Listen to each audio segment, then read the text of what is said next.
कुछ चीज़ मैं आपसे सवाल के रूप में पूछना चाहती हूँ, और चाहती हूँ कि बुरे सवाल मैं आपसे पहले करूँ। अच्छे सवाल और उनके अच्छे जवाब प्राप्त करना तो बड़ा सहज है, लेकिन बुरा सवाल और ख़ास करके ऐसा सवाल जो स्त्रियां आमतौर पर नहीं पूछती, मैं वो सवाल आपसे पूछ रही हूँ। यहाँ आप में से अधिकतर बड़े वरिष्ठ और विद्वान लोग यहाँ बैठे हुए हैं, कुछ युवा साथी भी बैठे हुए हैं। क्या आप दोनों से मेरा सवाल, ये दोनों तबकों से मेरा सवाल उठाते हैं कि आप में से कितने लोग वेश्यागामी रहे हैं या संभावित रूप में हो सकते हैं? शायद आप में से कोई हाथ नहीं उठाएगा, कोई हाँ नहीं कहेगा, लेकिन मैं एक दूसरा सवाल फिर जो खराब ही है आपके सामने फिर रख रही हूँ।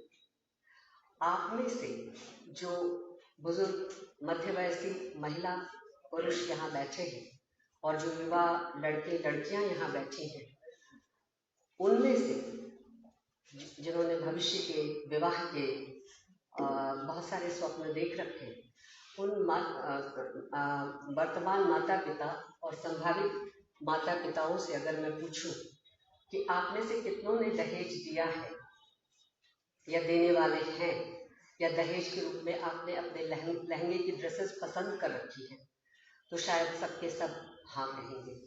ये कह सकते हैं कि हाँ, हमने कैश तो नहीं दिया, हमसे मांगा भी नहीं गया, लेकिन दिया या नहीं दिया, सवाल हाँ या ना में हो, मैं मांग रही हूँ आपसे। सबने लिया और सबने लिया। तो जब प्रेमचंद पर बात करते हैं और सेवा सदन पर बात करते हैं, तो प्रेमचंद को यहाँ से देखने की कोशिश क्यों नहीं करते? स्त्री मुक्ति का सवाल तो तब आएगा जब स्त्री के जीवन से जुड़ा हुआ ये सबसे विभत्स अभिशाप खत्म हो जाएगा। यहाँ एक बहुत ही प्रबुद्ध पत्रिका के संपादक महोदय बैठे हुए हैं, सदानंद शाही जी, और भी बहुत सारे आप लोगों में से लोग हैं जो संपादक हैं और पत्र पत्रिकाओं के अंक निकालते हैं। कितने अंक दहेज विरोध पर निकले? दहेज की समस्या नहीं है हमारे समाज में। अगर नहीं है तो सन 2012 में मैं विदेश जाती हूँ और मुझसे मेरी एक विदेशी महिला पूछती है कि तुम्हारे यहाँ क्या दहेज के लिए लड़कियां जला दी जाती हैं? और मैं निरुत्तर होती, मैं जवाब नहीं दे पाती और लिपापोती करती हूँ कि नहीं नहीं, ऐसा नहीं है, अब नहीं जलाते, अब कास्ट वाली शादी नहीं रह गई है, अब इस तरह की चीज़ें हमारे यहाँ नहीं घट रही हैं, शिक्षा है, बहुत सारी चीज़ें परिवर्तित हो गई। तो ये सवाल तो है, लेकिन चूंकि प्रेमचंद ने हिंदी उपन्यास के रूप में अपना ये जो पहला उपन्यास सेवा सदन लिखा है, तो इसके आरंभ में दहेज और उससे जुड़ी बहुत सारी बातों पर ज़्यादा पन्ने नहीं खर्च किए। ये समस्या उपन्यास में दोबारा लौटी शांता के विवाह के समय, लेकिन वहाँ भी पन्ना ज़्यादा लंबा नहीं खींचा। शांता के विवाह में दहेज की समस्या को पश्चाताप के रूप में गजाधर महोदय हल कर देते हैं। 1000 रुपए की थैली देते हैं और 1000 रुपए का इंतजाम पंडित उमानाथ पहले से कर चुके होते हैं, और दरोगा कृष्णचंद्र शहर जाकर कुछ कमाने की जुगत में लगते हैं कि दहेज के लिए कुछ योगदान पिता के रूप में वो भी कर सके। और जानवी तो जैसे जली कटी बैठी रहती है, यानी मामी शांता और सुमन की, कि वह दहेज के इन सौगातों को किस तरह एक पराई लड़की जो उसकी बेटी नहीं है दे दे, उन चीज़ों को अपनी बेटियों के लिए क्यों ना जुगाड़ कर रखे, यानी उसकी चिंता भी अपनी बेटियों के सुंदर भविष्य के लिए है। लेकिन चूंकि यह ज़्यादा जगह प्रेमचंद के उपन्यास में ये विवरण के तौर पर यह बात नहीं घेरती, और वेश्या समस्या को पूरे डिबेट वैचारिक बहस के तौर पर प्रेमचंद चलाते हैं, और वहाँ सवाल जहाँ से प्रेमचंद खड़े करते हैं वो समस्या क्या है? वेश्याओं की जेन्युइन समस्या नहीं है, वो समस्या है वेश्याओं को शहर के बाहर कैसे कर दिया जाए। तकरीर इस पर है। वेश्या के जीवन से जुड़ी हुई स्थितियों के विवरण विवेचना और उन खौफनाक संदर्भों से नहीं है जहाँ एक स्त्री वेश्या बनती है या बनाई जाती है। तो इसको डाइवर्ट करना, चूंकि हिंदी आलोचना ने ये तय कर लिया है कि प्रेमचंद को किसानों का, वेश्या जीवन का और इस तरह की चीज़ों का चितेरा बनाकर बात करेंगे, तो हमने भी छोड़ दिया कि हम स्त्री जीवन से जुड़ी हुई ये जो महत्वपूर्ण समस्या है, दहेज की समस्या, इस पर हम बात नहीं करेंगे या करेंगे तो हाशिए पर करेंगे, जबकि ये प्रमुख समस्या है सेवा सदन की। और एक मैं केवल संकेत मात्र करके छोड़ रही हूँ। उपन्यास में इतने आधुनिक संदर्भ हैं और खास करके खुद उपन्यास का स्ट्रक्चर जिस तरह का है, वह उपन्यास लेखन के ही उस पूरी बनावट को तोड़ता है जिसके तहत एक कॉलोनाइज्ड पीरियड में उपन्यास भारत में लिखा जा रहा था या लिखा गया बाद में।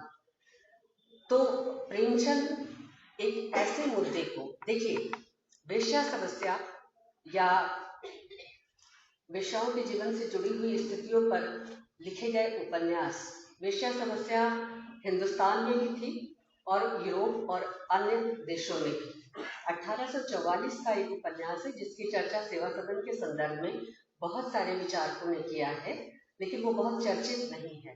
लंदन रहस्य नाम से द मिस्ट्रीज ऑफ लंदन एक किताब प्रकाशित होती है और बहुत धूम मचाती है।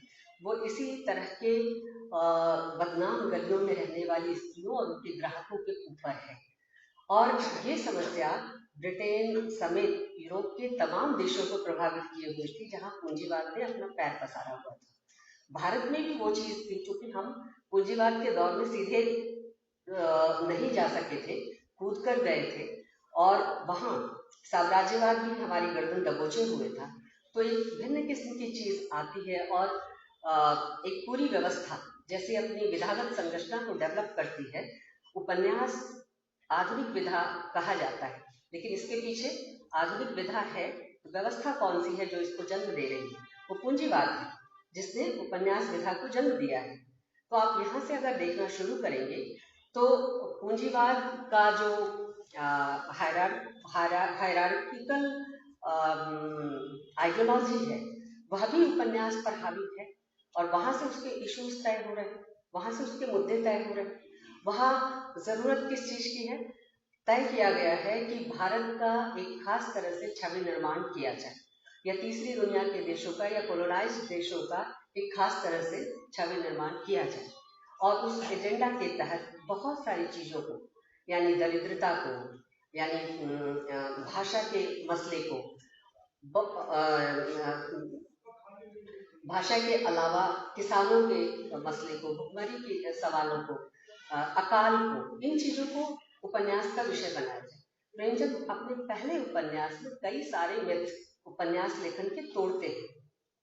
आप भाषा का मसला उठाकर देखिए, प्रेमचंद उर्दू में लिखते हैं पहले से, और साथ साथ साइमल्टेनियसली किसी और ने नहीं, खुद प्रेमचंद ने इसको हिंदी में अनुवाद किया या लिखा।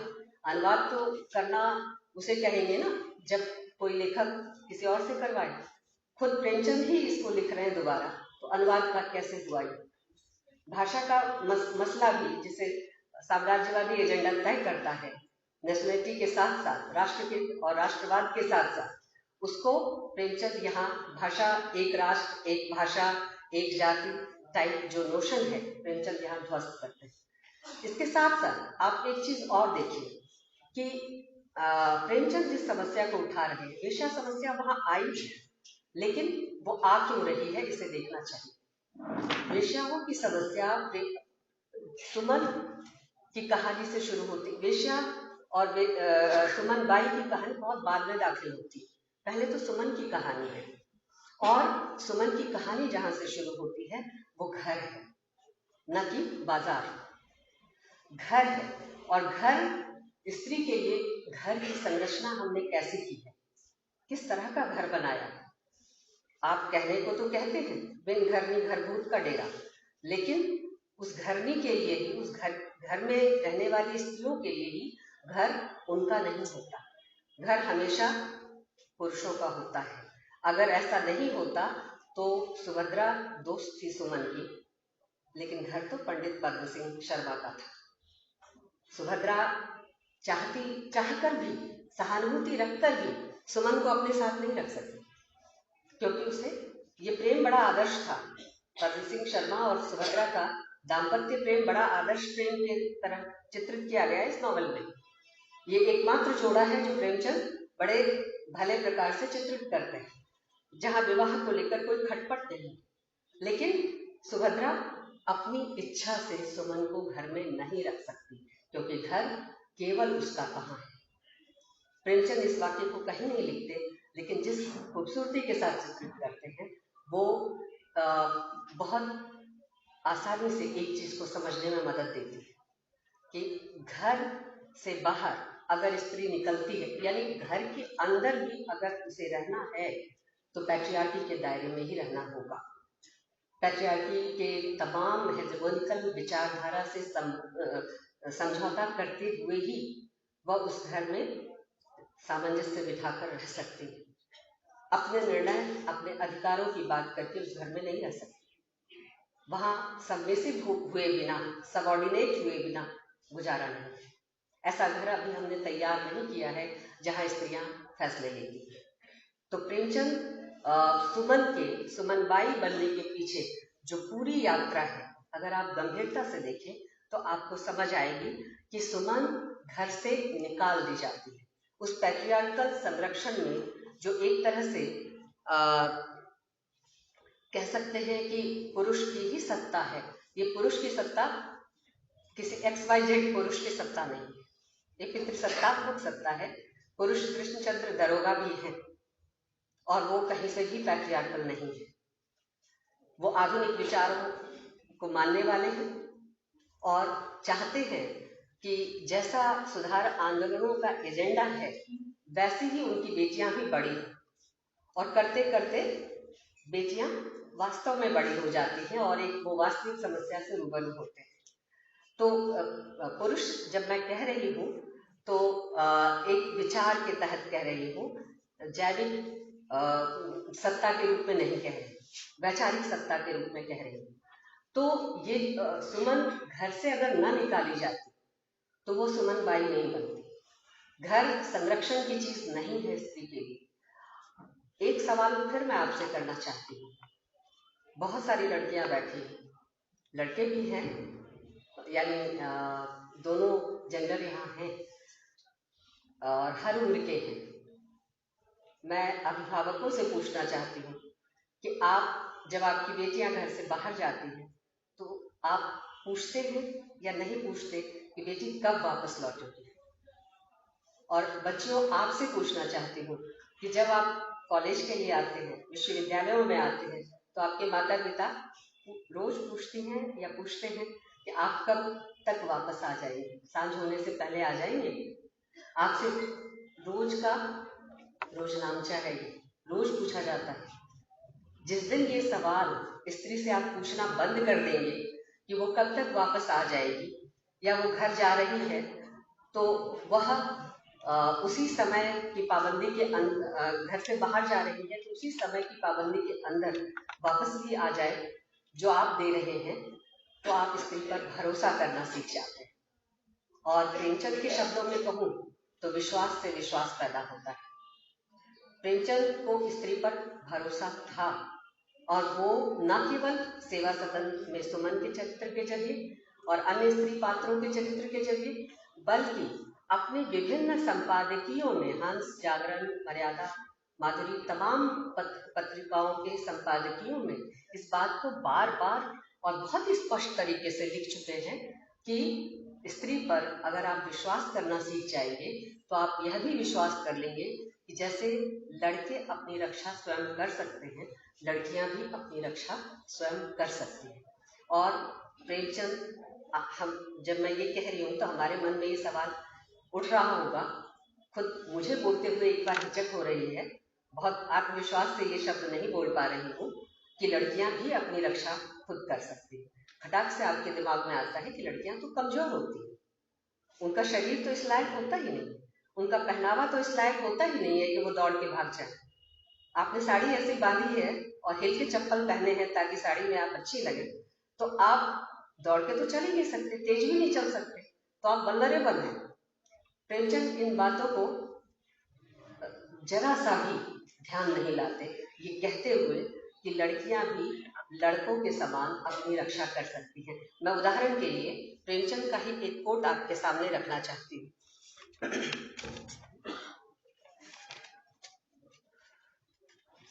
प्रेमचंद के ही वाक्य देखिए।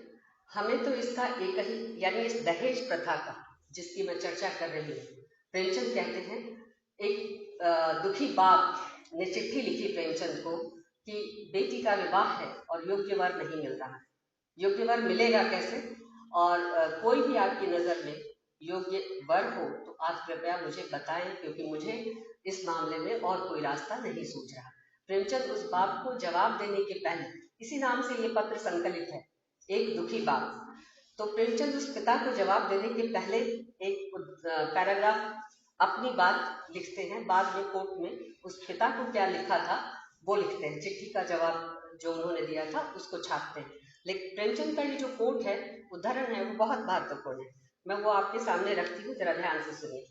हमें तो इसका एक ही इलाज नजर आता है कि लड़कियों को अच्छी शिक्षा दी जाए और उन्हें संसार में अपना रास्ता आप बनाने के लिए छोड़ दिया जाए।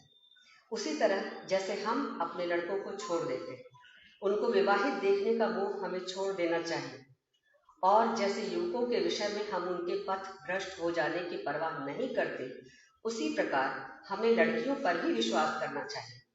तब यदि वह गृहिणी जीवन बसर करना चाहेंगी तो अपनी इच्छा अनुसार अपना विवाह कर लेंगी, अन्यथा अविवाहित रहेंगी। और सच पूछो तो यही मुनासिब भी है। हमें कोई अधिकार नहीं है कि लड़कियों की इच्छा के विरुद्ध केवल रूढ़ियों के गुलाम बनकर, केवल इस भय से कि खानदान की नाक न कट जावे, लड़कियों को किसी न किसी के गले में मर दो। हमें विश्वास रखना चाहिए कि लड़के अपनी रक्षा कर सकते हैं तो लड़कियां भी अपनी रक्षा कर सकती हैं। ये प्रेमचंद की बात। अब बहुत विस्तार इस बिंदु पर ना देते हुए मैं 2-3 और बातें आपके सामने कहना चाहती हूँ। प्रेमचंद ने जैसे कि अभी मैं चर्चा कर रही थी कि सुमन से सुमन बाई, ये जो यात्रा है, अमूमन प्रेमचंद जिस तरह की यात्रा को पसंद करते हैं वो अंधेरे से उजाले की यात्रा होती है। हमारी भारतीय संस्कृति में भी कहा गया है तमसो मां ज्योतिर्गमय। तो ये जो अंधेरे से उजाले की यात्रा है, सुमन से सुमन बाई, तो उजाले से अंधेरे की यात्रा है। लेकिन प्रेमचंद की निगाह में ये उजाले से अंधेरे की यात्रा नहीं, बल्कि अंधेरे से उजाले की ही यात्रा है। और प्रेमचंद इसको एक जगह, 2 कैरेक्टर प्रेमचंद के यहाँ ऐसे हैं उनके पूरे उपन्यास जगत में जो इस यात्रा को करते हैं। और प्रेमचंद बहुत खूबसूरती के साथ उस यात्रा के पड़ाव पर इस चीज को नोट करते हैं कि ये अंधेरे से उजाले की ओर की गई यात्रा है, जबकि समाज की नजर में ये सुमन से सुमन बाई बनना उजाले से अंधेरे की ओर यात्रा है, क्योंकि वो पंडिता यानी ब्राह्मणी, जैसा कि चर्चा हुई, पूरा परिवार का स्ट्रक्चर ही जातिगत संरचना में अगर देखें तो सवर्णवादी है। तो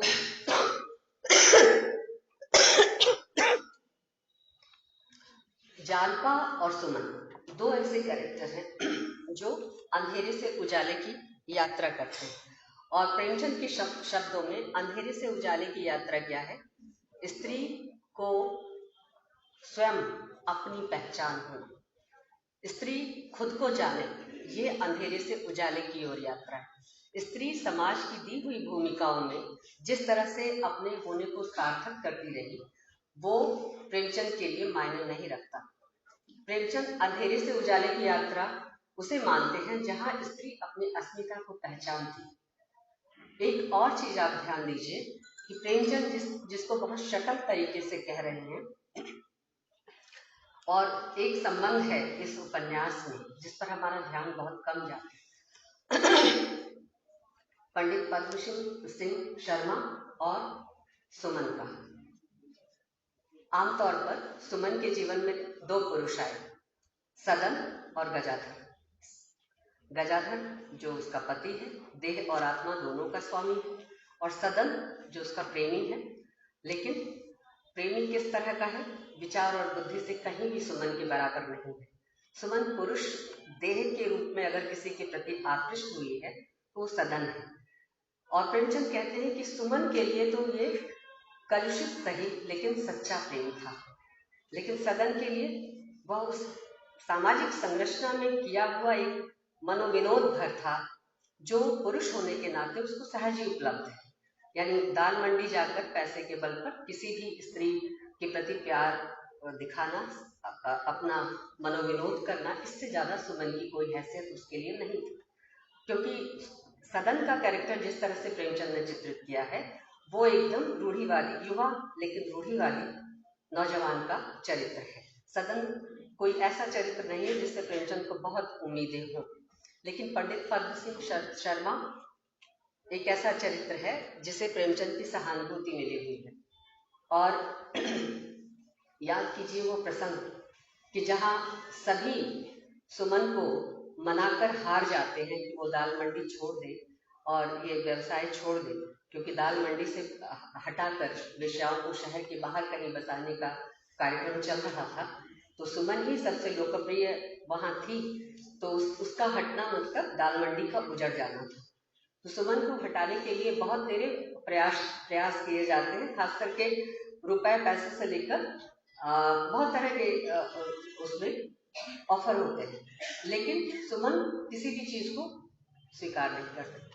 वह स्वीकार तब करती है अपनी इच्छा से जब वो पंडित पद्म सिंह को बाग में मिलती है, और पंडित पद्म सिंह उसकी छाया से भी दूर भागना चाहते हैं, लेकिन जब वो मिलकर उसे बताती है कि दरअसल अगर मैंने भोली बाई का नाच आपके घर में न देखा होता और अगर आपने भोली बाई के प्रति अपनी जो रसिकता और आदर सम्मान न प्रकट किया होता तो शायद मैं इस पेशे को इतनी तवज्जो नहीं देती। और दूसरी चीज कि जब मैं आश्रय लेने के लिए आपके घर आई थी उस वक्त गजाधर की ही तरह आपने मुझे लोक निंदा के भय से बेदखल न किया होता, घर से बाहर न निकाल दिया होता, तो शायद आज मैं सुमन से सुमन बाई नहीं होती।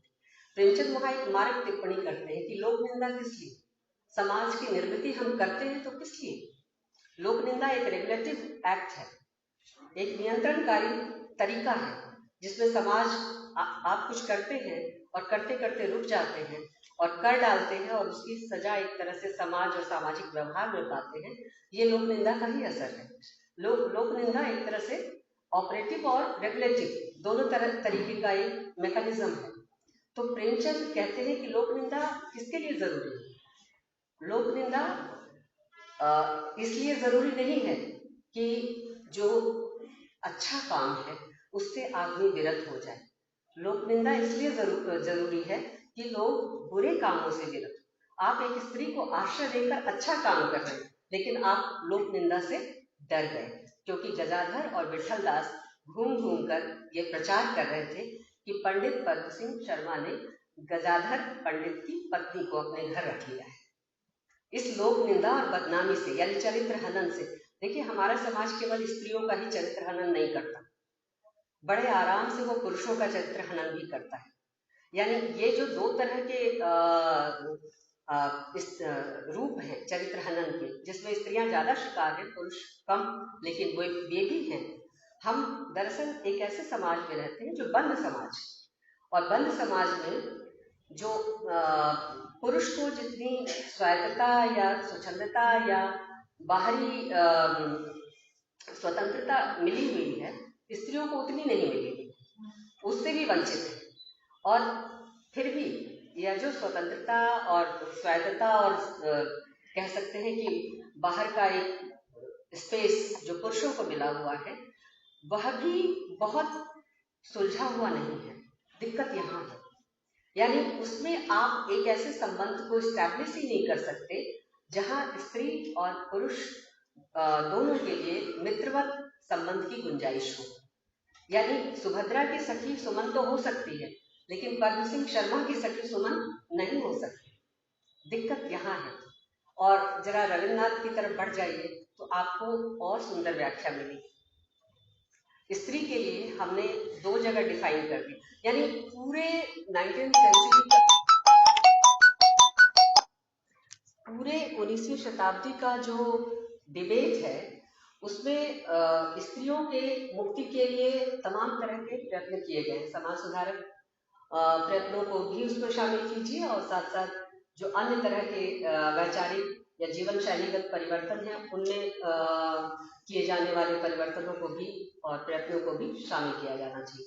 जैसे पैजामा पहनने का सवाल, स्त्री की शिक्षा का सवाल, स्त्री शिक्षा पाकर क्या बिगड़ जाती है, इस तरह के सवाल, ये सारे सवाल उस समय बहस तलब थे। तो इसमें दो बड़ा विभाजन है, एक अंदर महल का, एक दूसरा बाहर महल का। और अंदर महल यानी जनान खाना और बाहर यानी सार्वजनिक स्पेस। रविन्द्रनाथ ठाकुर की एक बहुत सुंदर कहानी है, पत्नी का पत्र, उसे पढ़िएगा। पत्नी का पत्र में रविन्द्रनाथ ठाकुर की जो नायिका है उसका नाम है मृणाल, और वो उस कहानी के डिटेल्स में मैं नहीं जाना चाहती, आपको रुचि हो आप पढ़ लीजिएगा। उसमें जो चीज मारक है, जो लेखक कहना चाहता है वो ये कि हमारा जो अंदर महल है यानी जनान खाना है वो कैसा था। और एक चीज ध्यान रखिए, ये जनान खाना केवल विचार और नियंत्रण के लिए ही नहीं था, ये समाज के हर तरह के रूपायन में चित्रित हो रहा था, यहाँ तक कि घर के कंस्ट्रक्शन में भी चित्रित हो रहा था। जब घर बनाया जाता था तो दीवान खाना और जनान खाना अलग अलग होता था। आज आप जनान खाना नहीं बनाते, आज ड्राइंग रूम होता है जहाँ सोफा सेट होते हैं, जहाँ आप भी बैठते हैं और स्त्री भी बैठती है। लेकिन एक समय था जब जनान खाना बिल्कुल अलग होता था, स्त्रियां छाया भी नहीं देख सकती थी कि दीवान खाने में क्या बहस हो रही है। और ये जो जनान खाना था इसकी शक्ल कैसी थी, पश्मीना के उल्टे काम की तरह। पश्मीना का उल्टा काम आपको पता है कैसा होता है? नहीं होता तो शायद जिन लोगों ने नहीं देखा वो देख ले, ऐसा होता है। ये है पश्मीने का उल्टा काम जो केवल सूता है, और इसके इधर देखिए बहुत चमकीला है। यह है पश्मीने का उल्टा काम। तो जनान खाना ऐसा होता है रविन्द्रनाथ ठाकुर के शब्दों में। और इसका मतलब क्या है कि जनान खाना जिस तरह से चित्रित किया जाता, और स्त्रियों, आपने सुमन का घर और उसका डिस्क्रिप्शन भी देखा, प्रेमचंद जिस तरह से सुमन के घर की चर्चा कर रहे हैं, वो कहाँ है वो घर? पैसे के अभाव में एक बंद गली में वो घर है, और सुमन हवा और धूप पाने को तरस जाती है। जनान खाने की हालत क्या है? जनान खाने की हालत रविन्द्रनाथ ठाकुर के शब्दों में भी अगर आप जानना चाहें तो ये है कि वहां बसंत आया है। ये मध्यवर्गीय जनान खाना है जो रविन्द्रनाथ ठाकुर के यहाँ। मृणाल एक अच्छे घर की बहू है, जमींदार खानदान की, और सुमन एक सामान्य हिंदी भाषी परिवार की बहू है, लेकिन वह भी कुलीन और आभिजात्य तथाकथित तौर पर कह सकते हैं। तो रविन्द्रनाथ ठाकुर कहते हैं कि जनान खाने में बसंत आया, इसकी सूचना कैसे मिलती है? नालियों के किनारे उगे दूब और गाब से, यानी जो अपने आप उगाने वाली घास होती है उससे पता चलता है कि बसंत आ गया, क्योंकि हरियाली दिख रही है। यह है धनाढ्य घरों में जनान खाने का हाल। तो ऐसे में स्त्री और पुरुष के बीच एक मैत्री या दोस्ती का संबंध कैसे संभव है जहां आपने इतना बड़ा फर्क पैदा किया हो।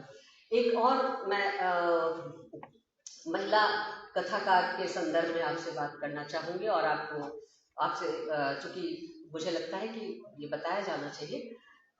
एक बंगाली लेखिका है, बहुत शानदार कहानी लेखिका और उपन्यास लेखिका है, ज्योतिर्मयी देवी। ज्योतिर्मयी देवी थी तो बंगाली, लेकिन रही हिंदी भाषी प्रदेश में, यानी जयपुर में। उन्होंने आजीवन लगभग अपना पूरा समय जयपुर में गुजारा, कुछ समय तक मुर्शिदाबाद में रहे। वो जयपुर के राजघराने में उनके पिता दीवान थे, तो जाहिर है कि उनका लालन पालन राजघराने के दीवान की बेटी के तौर पर ही हुआ होगा और अच्छा हुआ होगा। लेकिन वो जब उनका विवाह 11 वर्ष की अवस्था में, जैसा कि होता था कर दिया गया, और 16 वर्ष की अवस्था में विधवा होकर वापस जयपुर चली गई, और उसके बाद आजीवन विधवा ही रही और उपन्यास इत्यादि लिखने में अपने को उन्होंने लगाया। उन्होंने लिखा है कि उनका लिखा हुआ प्रकाशित हो नहीं सकता था अगर एक बंगाली सज्जन जो उनके मित्र थे और लेखक भी थे, उनसे उनकी दोस्ती नहीं होती और वो उनको उत्प्रेरित नहीं करते कि जो कुछ लिख रही हैं वो छपवाइए भी, और वो इस उनकी मित्रता और सहयोग को अपने घर में बहुत लंबे वर्षों तक किसी से शेयर नहीं कर सकी, बता नहीं सकी। और वो लिखती हैं कि जब उनके उस मित्र का विवाह हो गया, उन्होंने गोरी कन्या से यानी ईसाई किसी लड़की से विवाह कर लिया और उसके साथ वो घर आए, तब उनका घर में उन्होंने स्वागत किया। अन्यथा केवल चिट्ठी पत्री से इंस्पिरेशन और उत्प्रेरण का काम चल रहा था। आप लिखिए, आपकी कहानी अच्छी है, आपका उपन्यास अच्छा है, छपने लायक है, नए विषय पर है, ये सब चिट्ठी पत्री में चल रहा था। दोनों ने एक दूसरे की शक्ल नहीं देखी थी। तो मैत्री की जरूरत, और आदमी क्या इतना मनुवादी तो नहीं है। और प्रसाद ने भी लिखा है कि भाई अपने में सब कुछ हर व्यक्ति कैसे विकास करे, हम ही तो सब कुछ नहीं है।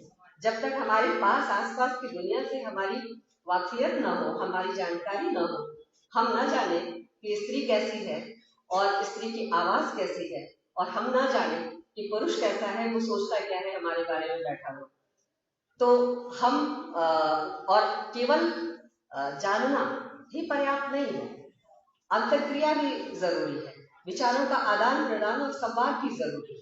तो ये जो स्थिति है प्रेमचंद भी चित्रित कर रहे हैं। सुमन के जरिए जिस तरह से कथा वस्तु का विकास किया गया है, अगर आप गंभीरता से देखें तो वहां पंडित पद्म सिंह शर्मा से वो इस तरह की ही मित्रता की उम्मीद कर रहे हैं। प्रेमचंद ज्यादा इलाबोरेटिव ढंग से नहीं जाते, क्योंकि हिंदी भाषी थे, भाव प्रवणता किसी ने कहा है कि पूरब तक तो ठीक है, लेकिन हालांकि प्रेमचंद हिंदी भाषियों में भी पूरबिया ही थे, तो बंगाल की तुलना में भाव प्रवण थोड़ा सा यहाँ भाव प्रवणता घट जाती है, रहती है। पश्चिम उत्तर प्रदेश चले जाइए तो और भी शुष्क है, लेकिन यहाँ तो फिर भी रहती है। तो प्रेमचंद कहते हैं, मैं उस वाक्य को आपके सामने कोट करना चाहती हूँ, बड़ी सुंदर बात कहते हैं, हालांकि मैंने पूरा आपके लिए लिख लिया था लेकिन उन्हें दोहराऊंगी नहीं। एक बड़ी सुंदर चीज कहते हैं कि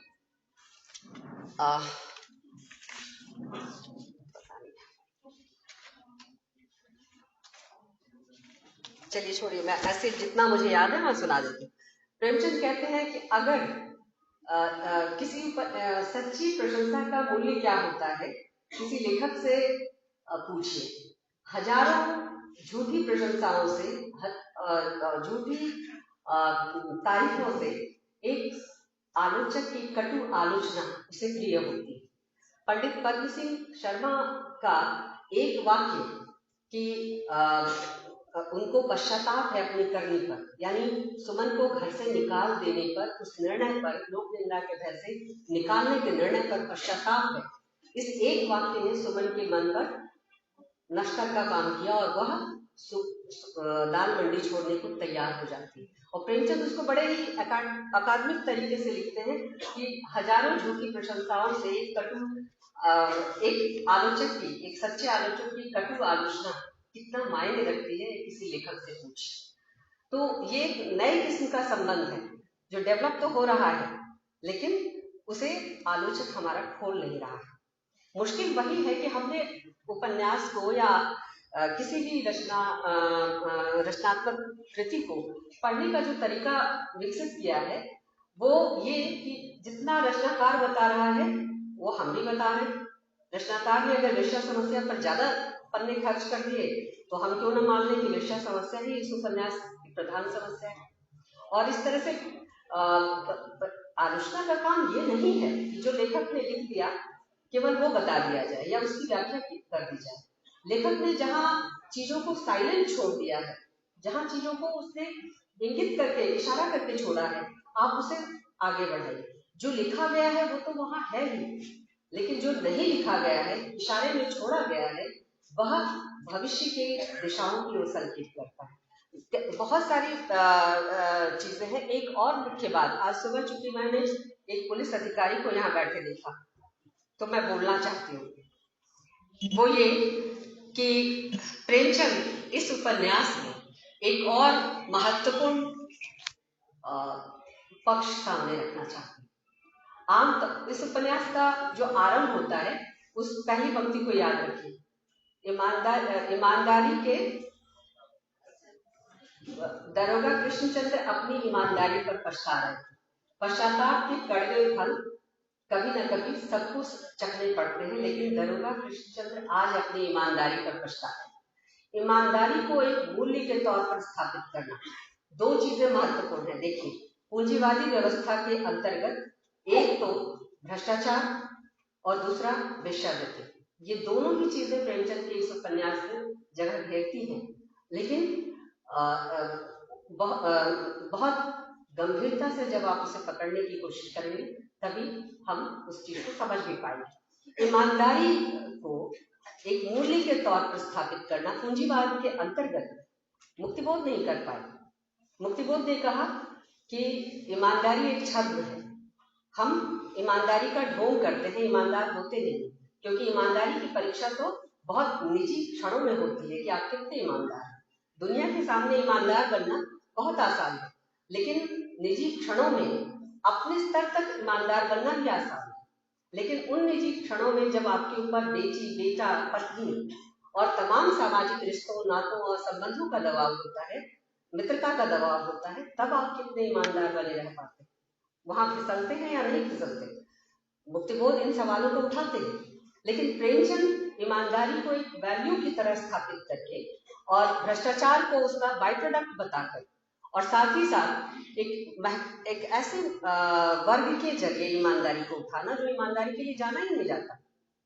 पुलिस तबका, मतलब माफ कीजिएगा कहना नहीं चाहिए, लेकिन पुलिसिया महकमा इसके लिए तो प्रसिद्ध बिल्कुल नहीं है कि वो ईमानदार होता है।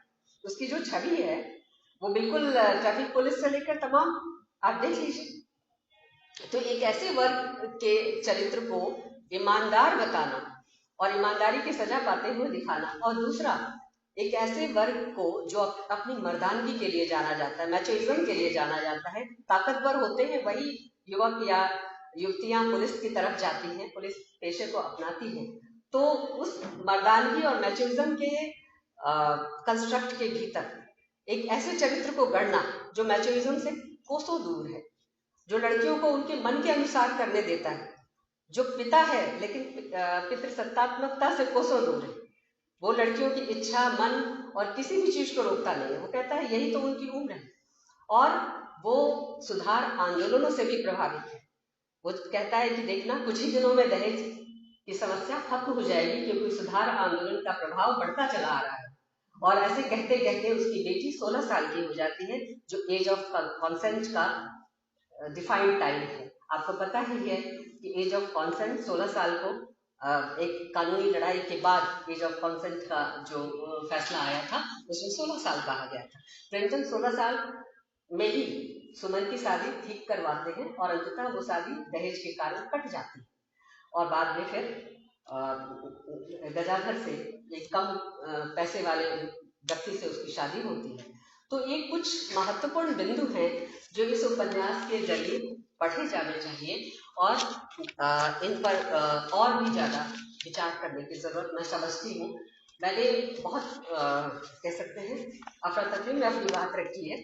उम्मीद करती हूँ कि आप लोगों को ठीक ठाक लगी होंगी। धन्यवाद।